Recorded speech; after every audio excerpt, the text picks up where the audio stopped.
Let me just take a few minutes for introduction. For those of you who don't know me, I'm Daniel Wolfe. I'm the Executive Director of the Computational Precision Health Program.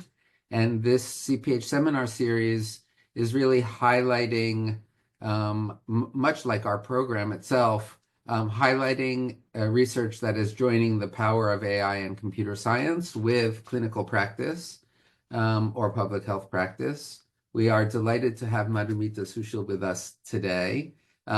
She's an assistant professor in the Division of Clinical Informatics and Digital Transformation, otherwise known as DOCIT, at the UCSF Department of Medicine. And she has joint appointments in the Department of Neurological Surgery and the Baker Computational Health Sciences Institute. She specializes in the development and application of foundation models like large language models and vision language models. She has extensive experience also in natural language processing and previously trained the UCSF BERT and UCSF Mamba language models on 100 million de-identified clinical notes. So she has deep grounding both in UCSF data and in the field, and we are delighted to have her.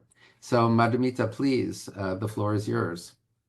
Thanks, Daniel. Just a minute while I share my screen. Sure. Okay.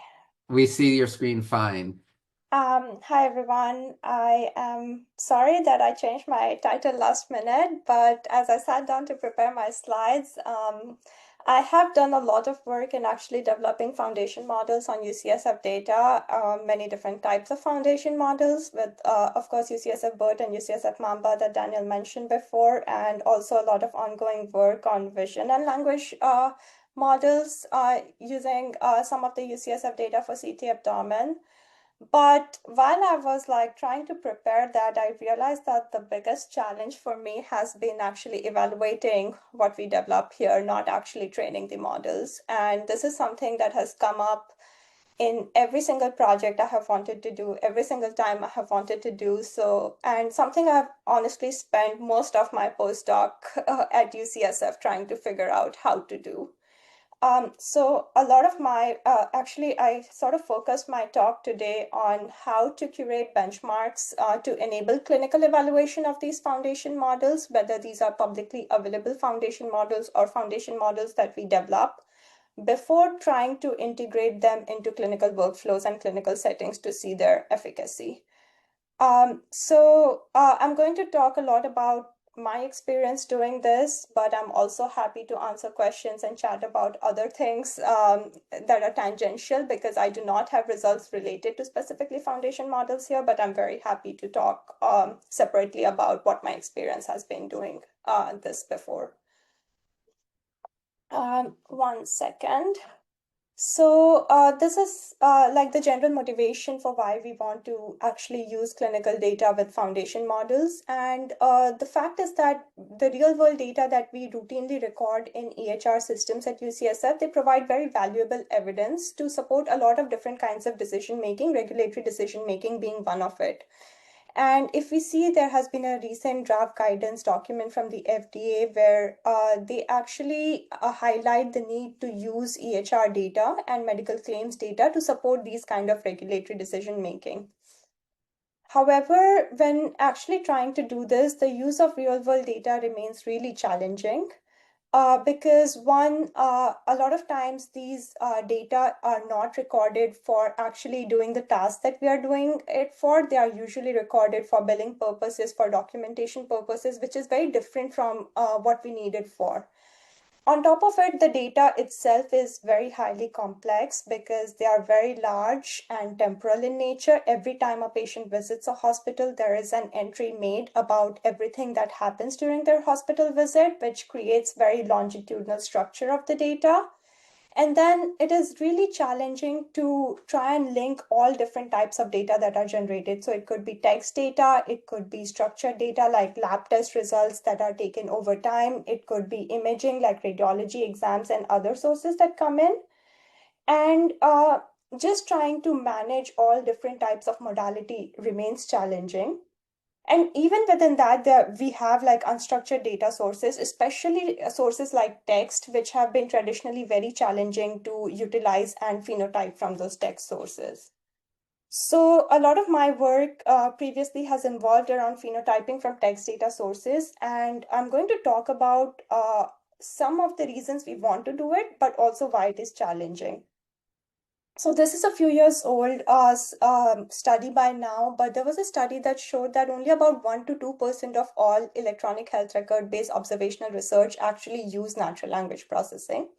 And the main reason, this is a study conducted like 2022, published in 2022. So this is definitely before we had LLMs and ChatGPT capability coming to the level it is right now. But it has been really hard to phenotype from clinical text, and there are many different reasons why it is hard. First and foremost, the data is sensitive and private in nature, because of which it is just difficult to access data. We have, as I mentioned before, like very longitudinal and very high frequency, high volume content that gets recorded. But also there has been traditionally the need to tailor NLP tools to medical data, which has been very time consuming, because one of the specific features about clinical text that is recorded is that it is completely non-standardized. So we have a lot of different shorthand notations that are frequently used in text. For example, plus plus could indicate high or minus could indicate low. I like to say that this is like taking notes in a lecture and trying to like write things in a different way. There are lots of domain-specific abbreviations. For example, US could mean ultrasound. US could also mean United States. There are different contexts that impact how the different abbreviations are used, and disease abbreviations could also change across different specialties. SpO2 could be is oxygen level, for example. And very standard, very frequently, there is no grammar at all that gets followed in clinical notes that are recorded. So for example, tables can be pulled into an entire coherent text. There would be no end of sentence boundaries, sometimes no subject. For example, the sentence could be simply like well-ordered EKG, and because of dropping the subject, we might actually think that will is name of a person instead of actually a verb there, and things like that. So traditionally, there has been a need to tailor NLP tools to this data to enable actually effective use of different NLP solutions, which has required interdisciplinary collaborations between technical experts and domain experts, which has been less frequent because of access to data issues. I think we are in a space where this landscape is changing a lot, because we have AI scribes that are being used in hospital systems now, where a lot of transcribing is done using a standardized model. So it's more grammatical, the structure changes. So we are yet to see how would that impact some of the utilization of technology that we have. But at UCSF, and most of you on this call probably know this already, we are very fortunate in terms of at least data access side, because UCSF Information Commons actually provides de-identified data for over 5 million patients, linked across clinical notes, images, genomics, centrally, so that we could actually access and build tools off of that. And looking in just in terms of volume, and this slide is definitely a few years old by now, by comparing like UCSF redacted notes corpus, now we have, I think, more than 175 million notes. Back when I prepared this slide, we had over 110 million notes. And just when you compare this to any other corpus that exists publicly biomedically or public, it is an order of magnitude bigger than anything else that exists. For comparison, like PMC PubMed abstracts and full text articles is still like a fraction of size, like all articles published on biomedical domain are a fraction of size of how much content we have within UCSF redacted notes. Mimic 3 and 4 notes, for example, together combine like a billion tokens or words, and versus like UCSF redacted notes corpus was 34 billion words in content. So by the sheer order of magnitude being higher, there are lots of good information that is present in there that we want to make use of, but also a lot of challenges in accessing that data and making it usable.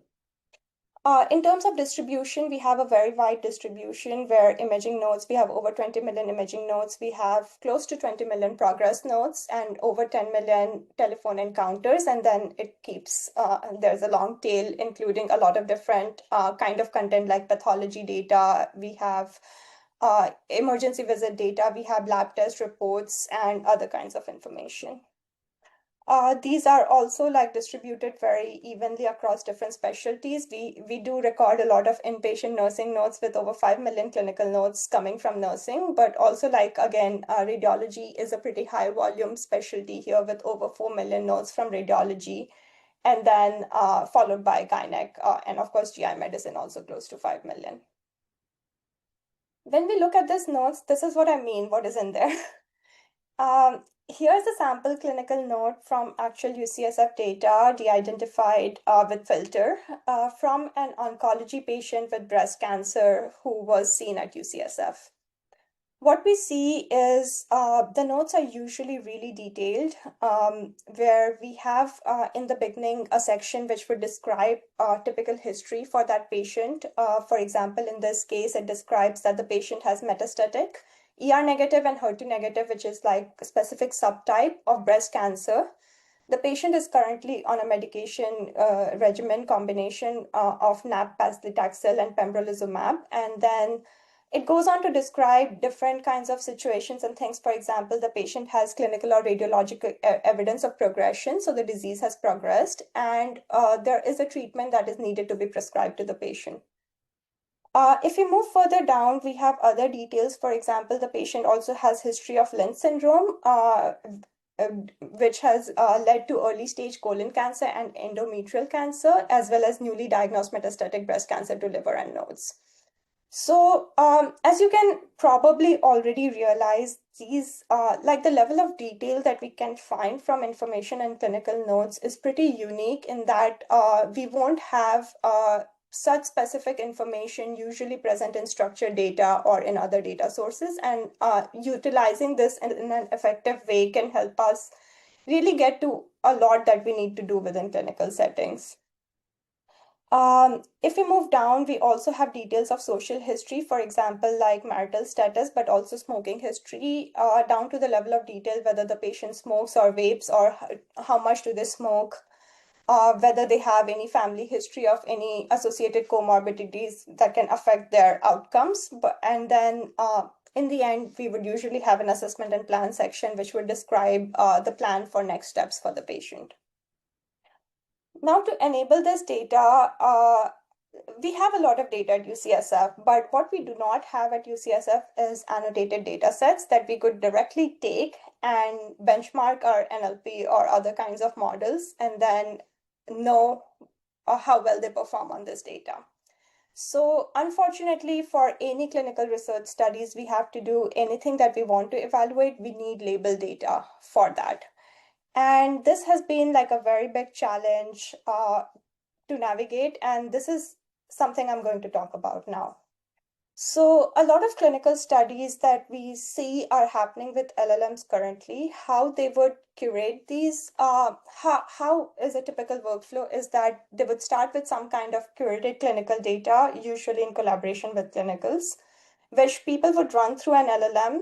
The LLM would give you a response. And then there would be a clinical team or domain expert team that would try and analyze whether the model response is correct compared to the given input data or not. This has been, I think, the most common workflow what I have seen so far in many different clinical research studies publishing around it, which I tend to call bottom-up evaluation. But this is something I am personally not a fan of, although guilty of having done the same myself, for the reasons that every single time there is a new model that comes out, we cannot actually look at responses of every single model output and have be able to evaluate whether the response is right or not. And this approach is largely not scalable in how much can we get out of it. For example, there were lots of studies that were conducted using GPT 3.5 when the model came out. Then we had GPT 4, then we had Llama series of models that became popular. And just being able to go back to the data every single time and having to evaluate model response every single time is just not going to be scalable given the amount of expert time it takes to do this evaluation. So naturally, my preferred way is more like the traditional NLP way, where we first start with input data, where we have a bunch of domain experts or other people who are familiar with the topic, looking at the data to curate an intermediate version that is annotated with what we want to get out and evaluate from that data. We feed that data to a model, which could be an LLM, a VLM, anything, and then we get a model response out, and we try to compare what we have curated against what the model has provided us with to see whether the response is valid. And this approach becomes much more scalable because you can switch out the model at any time and you will still have the ground truth data that you can compare the responses to. However, there are lots of design decisions we have to take when we are considering actually curating these data sets, right? Like, this is a question that has come up quite often in my experience doing this, is do we want the data set to be more real world? As in, do we want to give actually all of the information that we would in a real clinical setting and have the response model that? Or do we want to do something that actually a model can perform? So for example, here I have a snippet from a recent, like this is from 2025 actually. So this is like like currently running shared task on question answering from medical data. And the data set is usually like, let's say if there is a clinical question, you will have a clinical note with different sentences in the clinical note, and the model is supposed to provide the answer to which, like what's the right answer, and then which is the sentence that actually highlights the right answer. But in real world, we have a very long history of clinical notes that are recording case history for the patient. It is definitely not a single note and definitely not 10 sentences in a note that are going to be sufficient to answer that question. So one of the questions is like, do we actually tailor our data set to something that is solvable or something that is actually the ground truth in terms of clinical visits? And ideally you want something that would be real, but also something that can be modeled to some extent, because if a data set is too hard, nobody is going to use it, and there is no point trying to model that level of complexity directly. So like trying to decide that point on, you don't want it to be too easy, you don't want it to be too hard, but you want it to be something where you can get towards it in a couple of years, that might be like the sweet spot here. And this certainly has come up in many different contexts before, and one I'll talk about in a bit. Another question that often comes up is, do we want the data set or the benchmark to be task specific or task agnostic? Task specific would be where you create a data set to solve a specific task on hand. For example, it could be you are interested in identifying all adverse events that happen related to a medication, or you might be interested in identifying what's the stage of cancer for a patient. So when you curate the data set, you only curate with that specific information that you're interested in. And what it does, it limits the scope of your data set pretty significantly because you're very focused, laser focused on what you want to answer. But of course, it is much easier to curate a data set that is this specific because it is very easy to implement concrete annotation guidelines, much easier to train people who are going to be labeling the data, and it is much faster to do the process.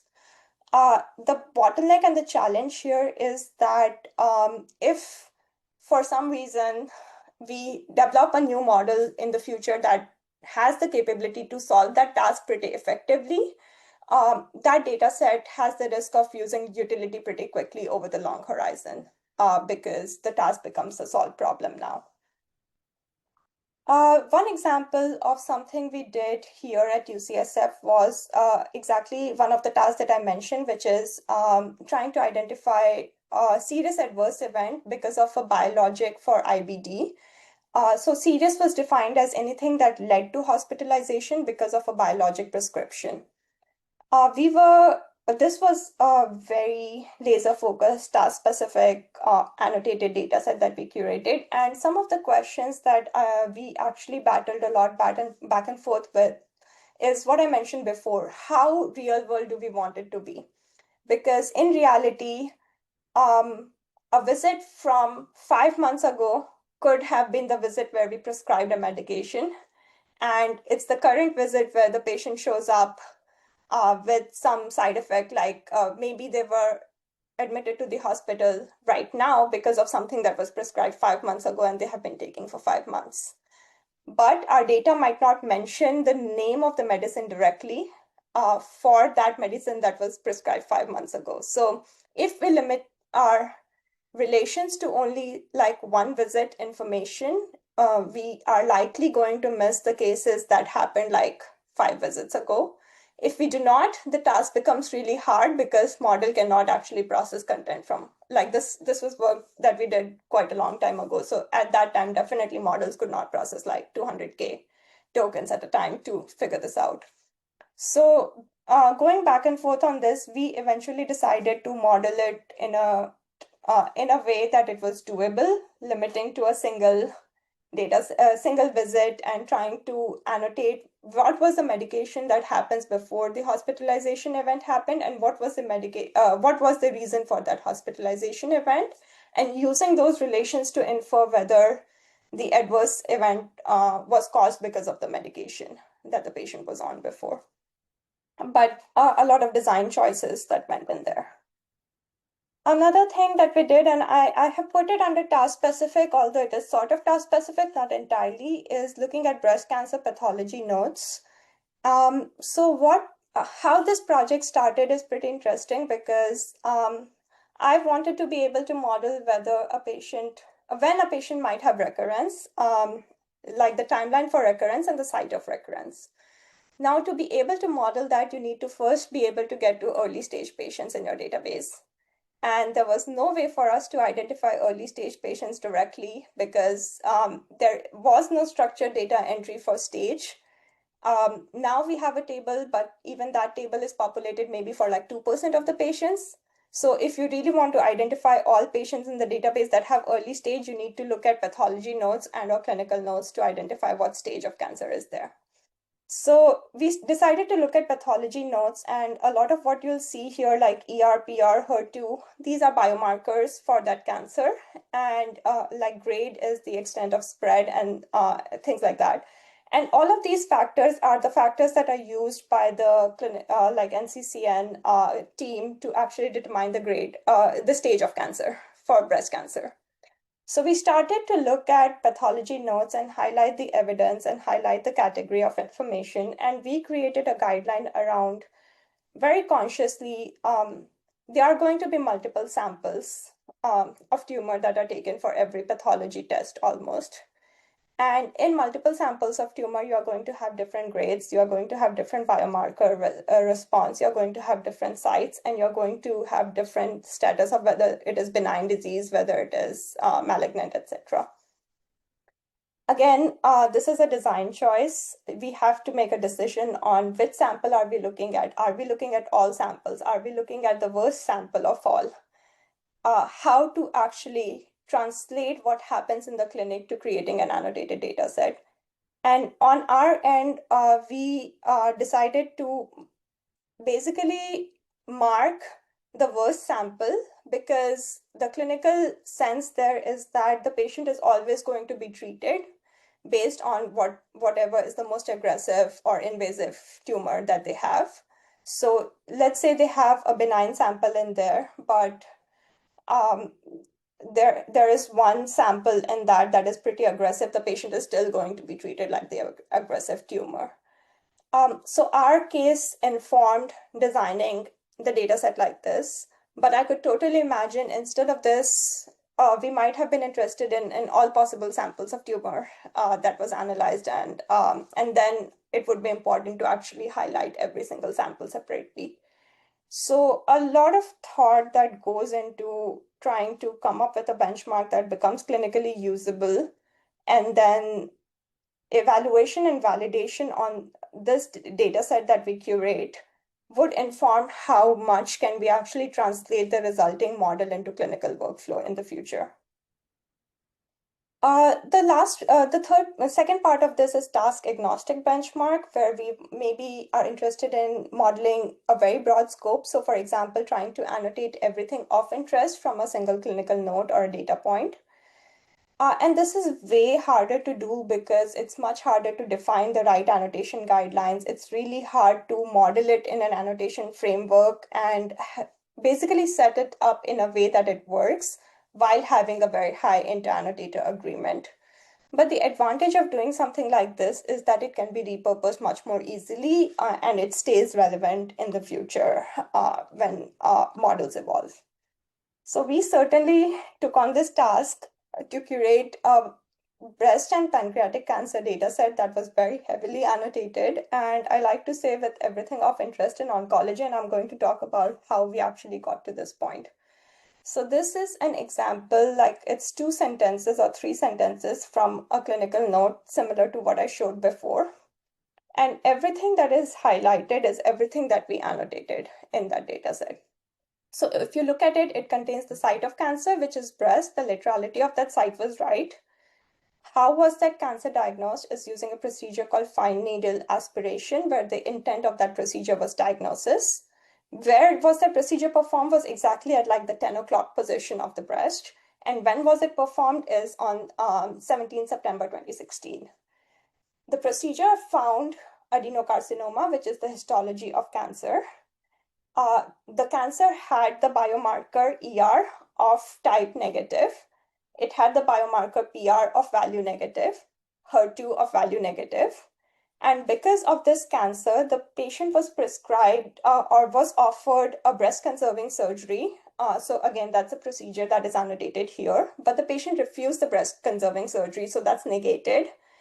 The treatment of the surgery was curative, like the intent of the treatment was curative, and the type of treatment was local because it's at a specific site. But instead of that, the patient preferred mastectomy, which is also a procedure, but this one is not negated, and the treatment is again curative, and the treatment type is again local. And again, there is a discussion of radiation, which the patient refused, which was not done again in favor of mastectomy. Another example from the same data set is this, where we have another like 3 to 4 sentences. Here we have a lot of detail about the fact that the patient has metastatic breast cancer, where the patient had axillary pain which improved, which is hopeful for treatment response. So pain is a symptom. We have details of whether the symptom was present on first cancer diagnosis, and that's not clear. We have whether it was caused because of the diagnosed cancer, and that's yes. It's non-chronic and it's improving. So the trajectory of the pain is improving. We have details of medication here. For example, pembrolizumab, which the patient is still on. It's a maintenance therapy, palliative, and it's a cancer-directed medication instead of a supportive medication that could be given to basically improve symptoms jointly with cancer.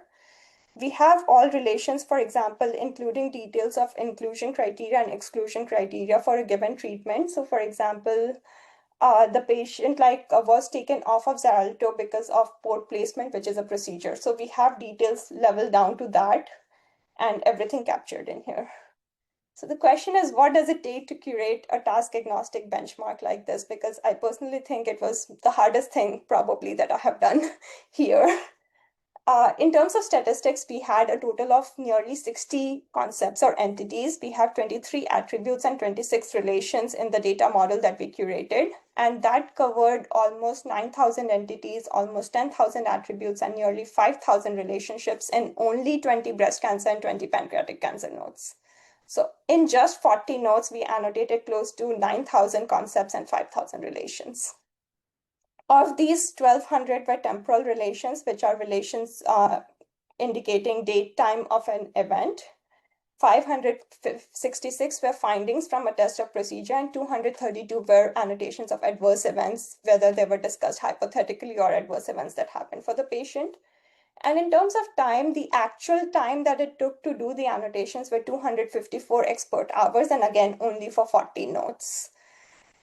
This is removing all of the time that we have spent in talking about it, discussing it, and trying to model it and how to do it. So 254 hours were just needed for annotating this. So how did we enable doing something like this? So it started with this figure on the right, where we started with common data elements for cancer, and this one is specifically breast cancer. And this is coming from a literature I should have cited here, but I forgot to cite. It's a prior published literature where when we look at the common data elements, we have personal history, when we have physical examination, family history, diagnosis, cancer data, surgical data, pathology data, etc. We have non-clinical information such as demographics, etc. And then, of course, we have details about the study, for example, if it's a clinical trial itself.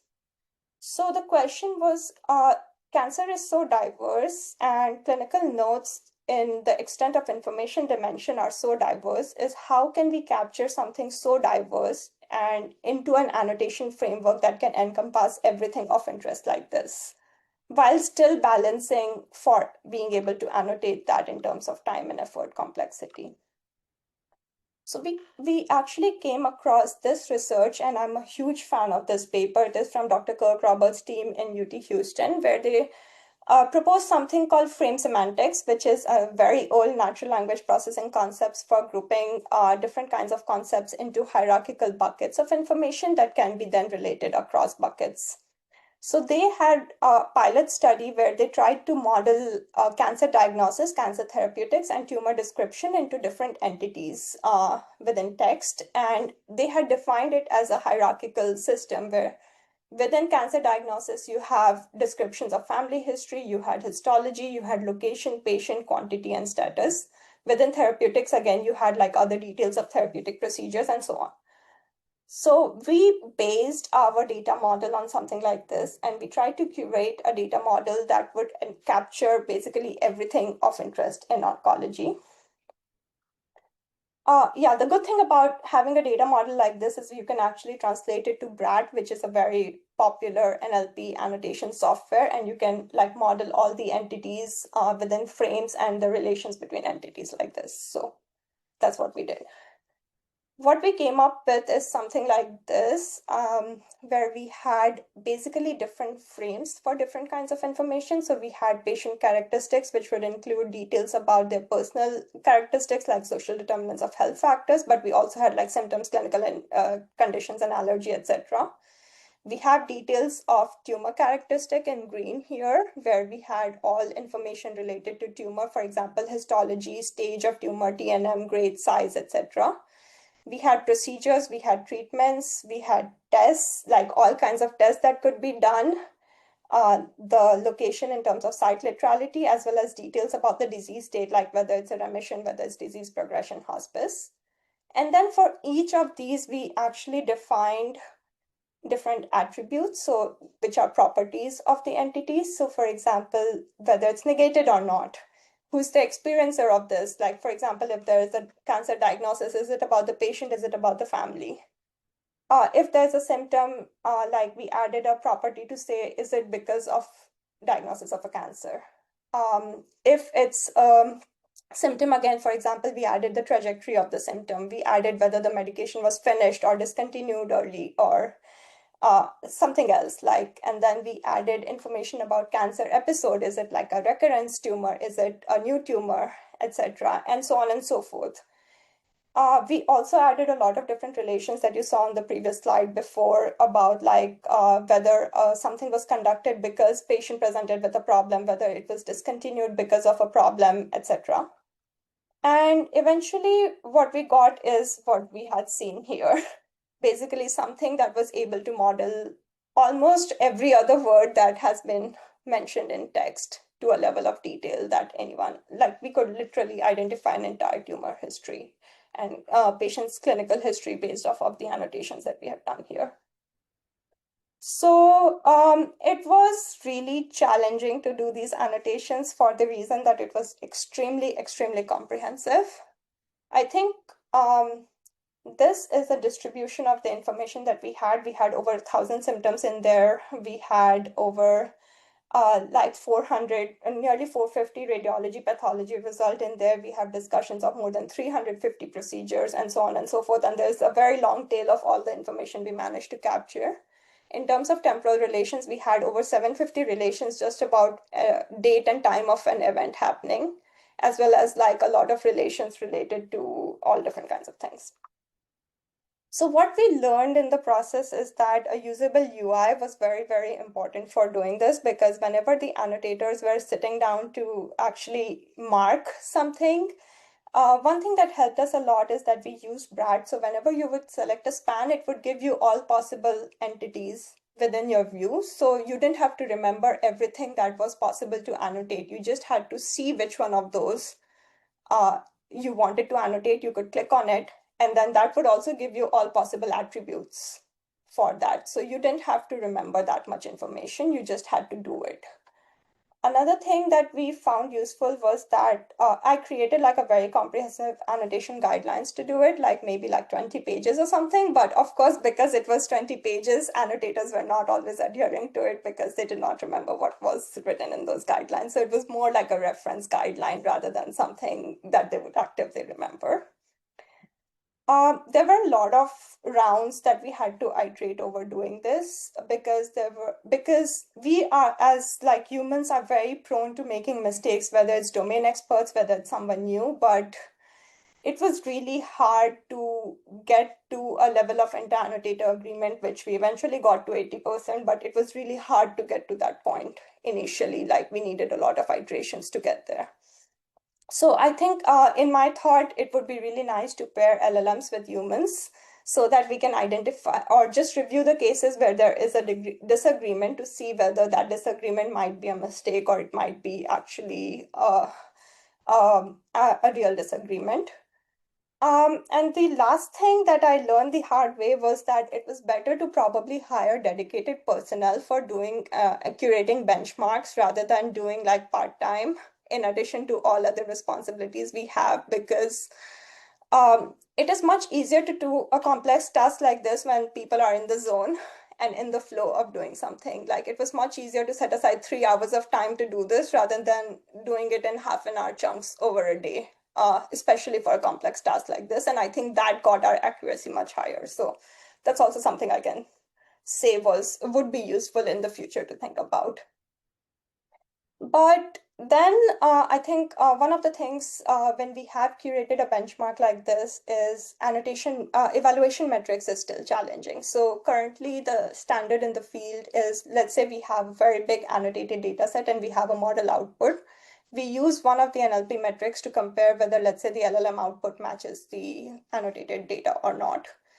Commonly, we would use like n-gram match, which is like phrases of characters or words in text, and see the overlap between those, or use one of the embedding-based methods, for example, like using a BERT model or similar model to compare the similarity between these phrases. The challenge with these is that all of these are very superficial metrics to actually account for all variations that is possible in text coming from creativity of language models. So I think there has been more recent effort in using LLMs as a judge, where we either have a single LLM like GPT score a piece of text compared to a source text, or we have a debate between multiple LLMs through an agentic framework to enable these evaluations. And I think this is still an outstanding question. Something that my team has been looking into is how well do these evaluation metrics actually correlate with expert judgments in doing that. And what we find is actually that if we use, this is preliminary data, but if we use like a strong LLM, like one of the proprietary closed source OpenAI models or something, the correlations are pretty high with expert judgments in doing that, like in giving a source text and a target text to compare them.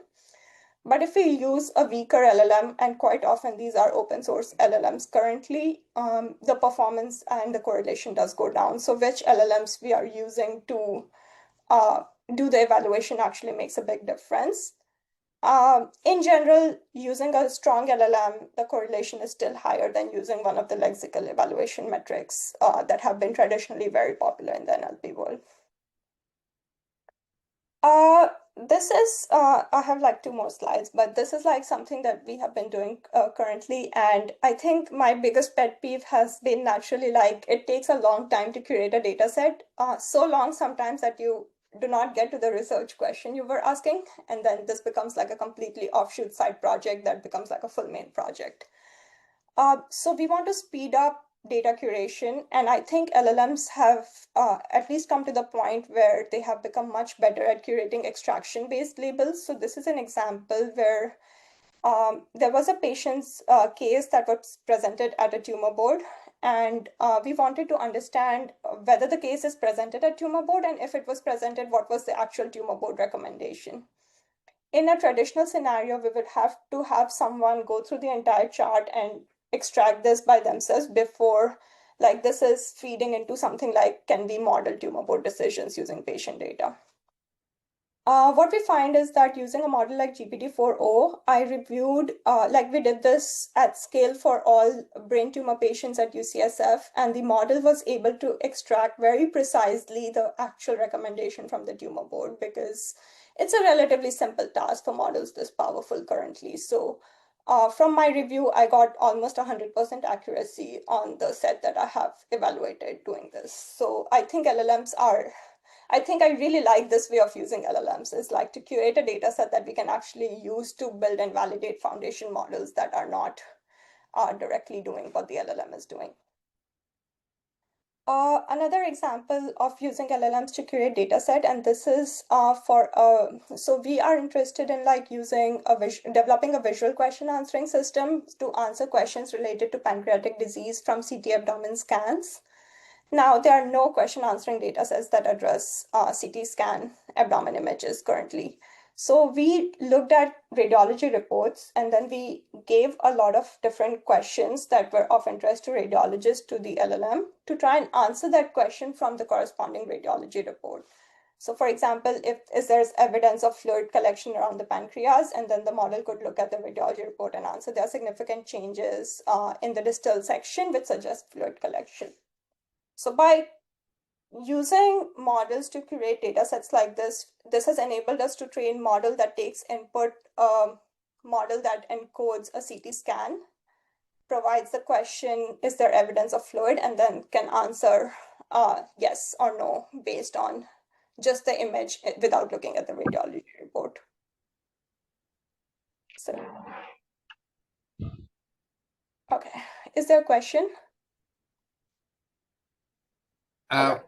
We haven't opened it up for questions yet, but if is this the end? Is this the right Yeah, time? this is pretty much, I think, my last slide. So my main takeaways was that curating benchmarks is actually very essential for foundation model validation on real world data, because clinical trials always have to be like the second step, and the first step always has to be retrospective development and validation for any type of foundation models. But there's a lot of thought that needs to be put towards benchmark curations like these before we can translate this into clinical workflows. And we really need real world benchmarks that model real world data, because I don't think that there are many benchmarks that exist publicly that do that. And it makes life hard to have to do this, but it's really important to do it.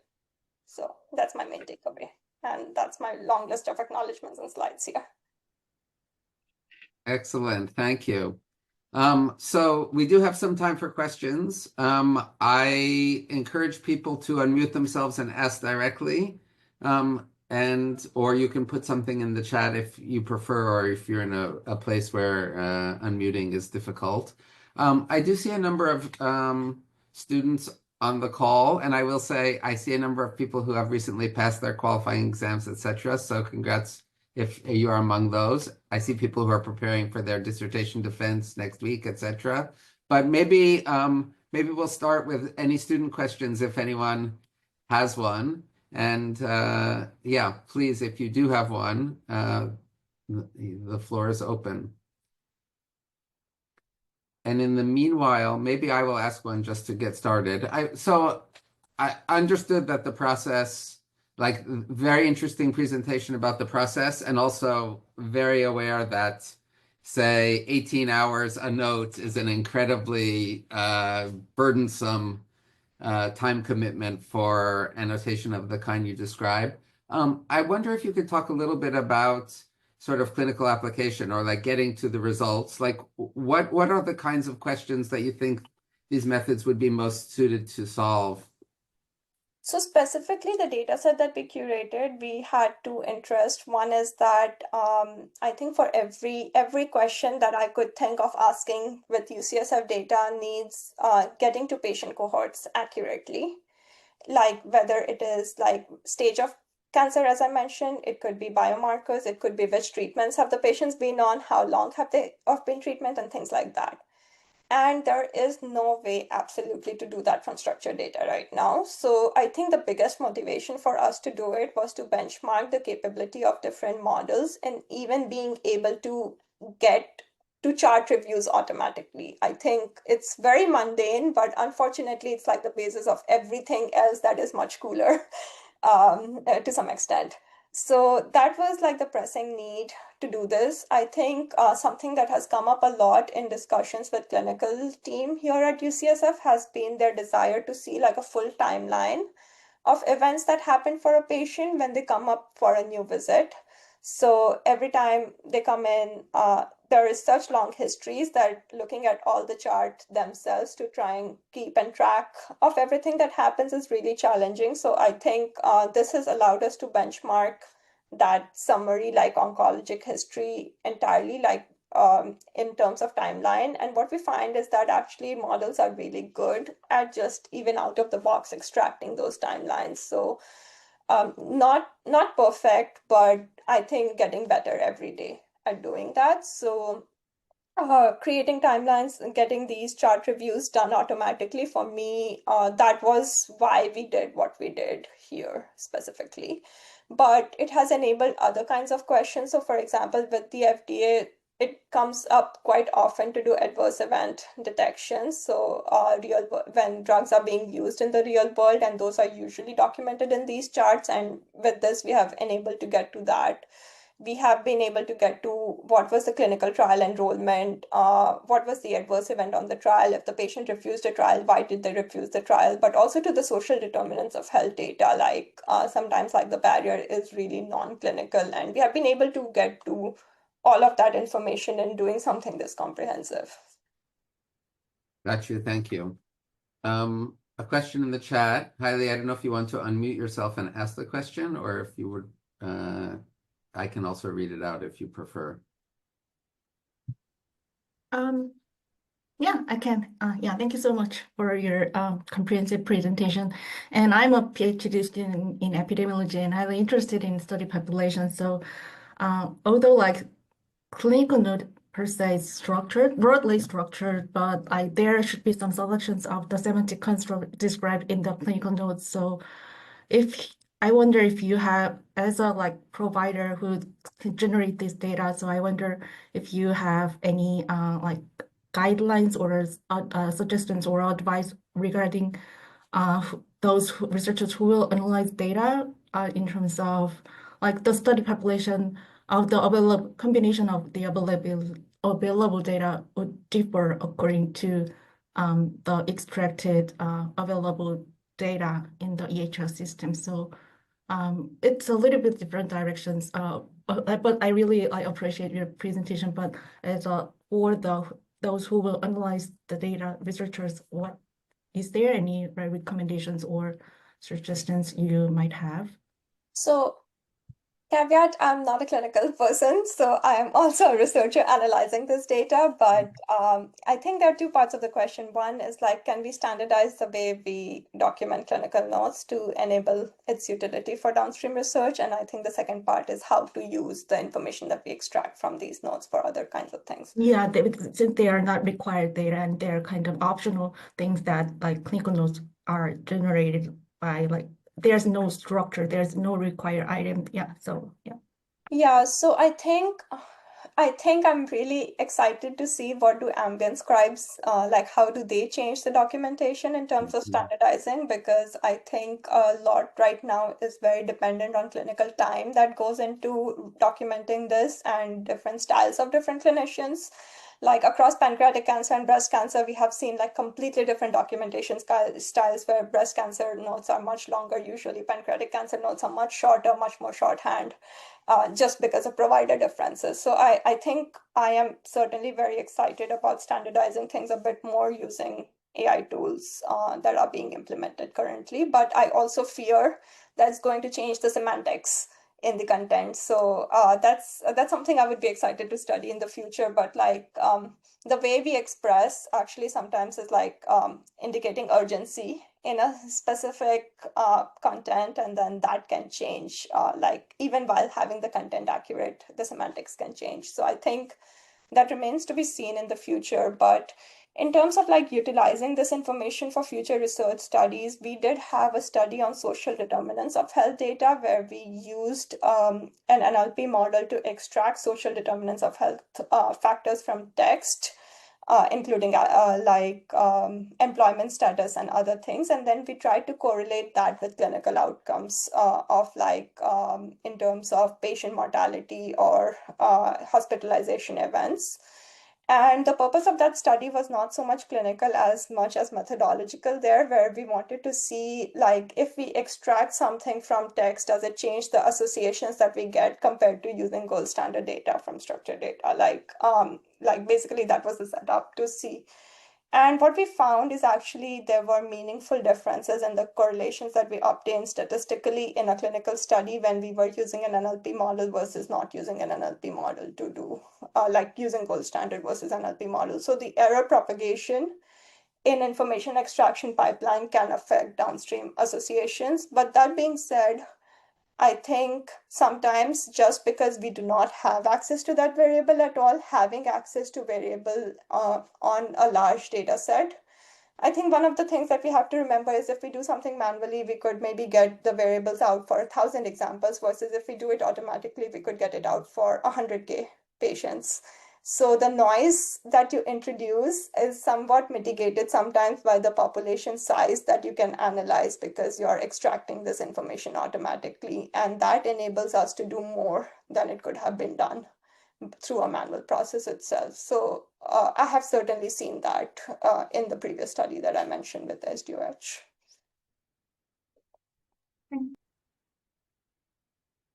Thank you. Other questions from the floor? I have a question. Please. You talked about developing great metrics. I'm kind of curious, how much do you think the structured data can help you with evaluating kind of all the analysis that you're doing? I think the ideal set for developing metrics is where we have a structured data equivalent for something that we are extracting from notes, because then we have the we have something to compare to without the noise of human annotations and human labels. But unfortunately, a lot of things are just not present in structured data, which makes things really challenging to do that. Yeah.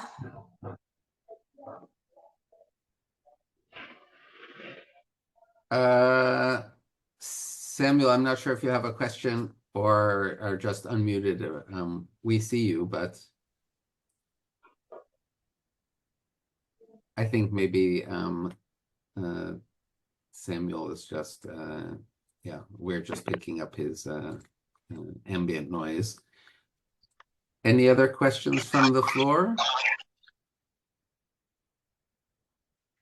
Well, if not, let me just say, Madhumita, thank you. Great thanks. You mark the end of the series for this academic year for the CPH seminar, but very much looking forward to seeing how the work progresses. I am curious about the ambient scribes and the implications. Obviously, really noting the standardization. Really also wondering what might be lost in that process too. I'm sure you've seen various commentaries expressing concern about standardization as well as the promise. But looking forward to that as a future area of research for you and for our many UCSF colleagues who are well on their way to testing and using the ambient scribes. And to all on the call, thank you.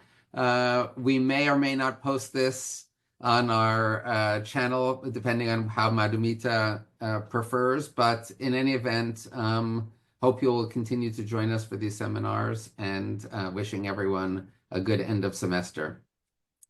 Thank you again, Madhumita. Thank you, everyone. Bye all. Thank you.